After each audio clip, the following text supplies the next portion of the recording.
sur InfoLive TV, les informations vous sont présentées par Benny Sambert.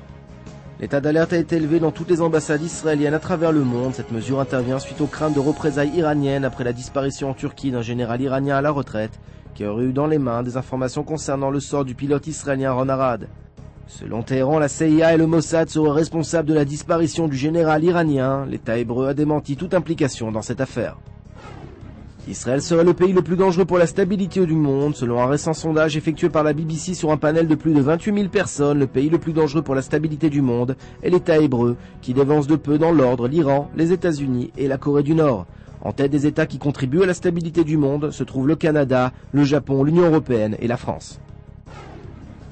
Nouveau refroidissement entre Jérusalem et le Caire, le général Omar Suleiman a différé à une date ultérieure sa rencontre avec Amos Gilad, le chef du département politico-sécuritaire du ministère de la Défense, suite à la diffusion du documentaire selon lequel Binyamin Ben Eliezer, l'actuel ministre des Infrastructures, a ordonné lors de la guerre des 6 jours d'abattre 250 prisonniers égyptiens. Au retour en Israël, le général israélien Gershon Yitzhak, chef du commandement du front intérieur, a demandé à la Cour suprême d'interdire à une commission parlementaire de prendre connaissance mardi d'un rapport d'étape sur la défense civile pendant les combats au Liban l'été dernier.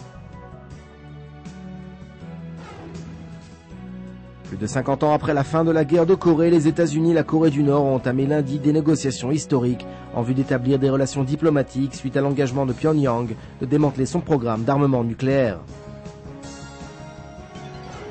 Le géant laitier israélien Tnuva sera apparemment concédé aujourd'hui au fonds d'investissement Apax. Les 600 membres du directoire coopératif du groupe se réunissent ce mardi au kibbutz Menachem pour finaliser l'OPA d'une valeur d'1 milliard de dollars et qui offre 51% des parts de la compagnie à Apax.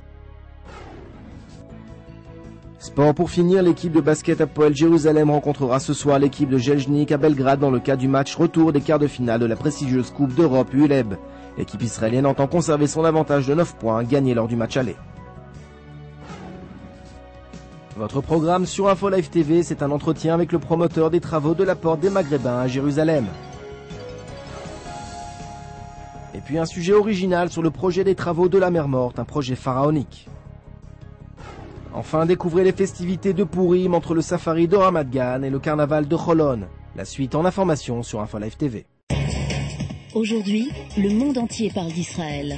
Mais qui parle d'Israël au monde entier, en temps réel, en 4 langues et en direct de Jérusalem? InfoLive.tv, la première chaîne de télévision internationale israélienne. 24 heures sur 24, 7 jours sur 7, suivez de l'intérieur l'actualité d'Israël et du Moyen-Orient. Des reportages, des interviews, un grand journal et des flash infos en images dès que l'actualité l'exige. InfoLive.tv, votre regard direct et vrai sur l'actualité d'Israël. Retrouvez InfoLive sur internet www.infolive.tv.